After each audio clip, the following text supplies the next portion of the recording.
La Costa Brava, c'est chouette, mais il y a trop de monde, en particulier à Barcelone.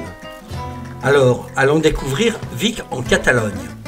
Entre Barcelone et Gérone, un peu plus dans les terres, la ville de Vic en Catalogne reste assez méconnue des touristes. Pourtant, elle possède un centre historique de tout premier plan. On prend plaisir à déambuler dans ces petites rues parsemées de trésors architecturaux. La ville de Vic en Catalogne est connue dès le IVe siècle avant Jésus-Christ comme capitale régionale.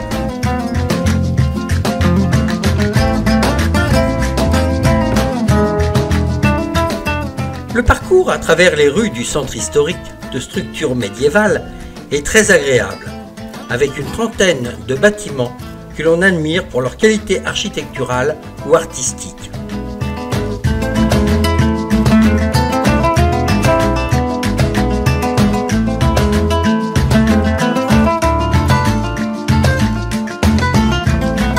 Le pont Quéralt, construit au XIe siècle, ce pont de style roman marque la vieille route vers Barcelone qui suivait la voie romaine.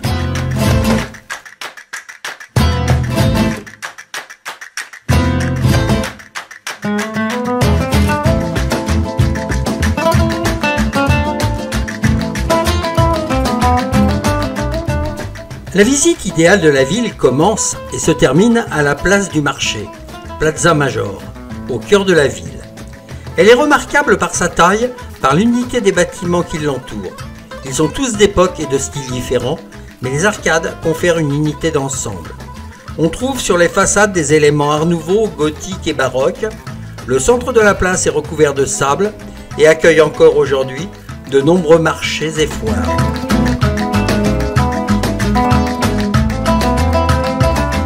D'ailleurs, aujourd'hui c'est samedi, c'est jour de grand marché.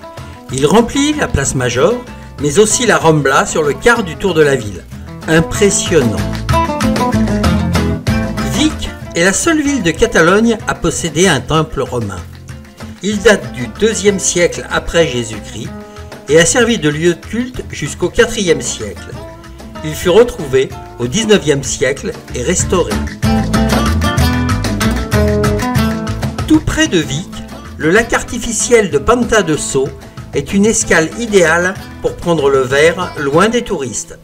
Ce réservoir d'eau a recouvert en 1965 le petit village de Saint-Romain de Sau, dont on peut encore deviner l'existence grâce au clocher de l'église construite entre 1025 et 1050 qui dépasse de la surface. Ah, les nuits espagnoles, c'est quelque chose. Mais ils ne dorment jamais donc. Hier soir, fête foraine jusqu'à presque 1h du matin. Et ce matin, réveil à 7h30. Et pour cause.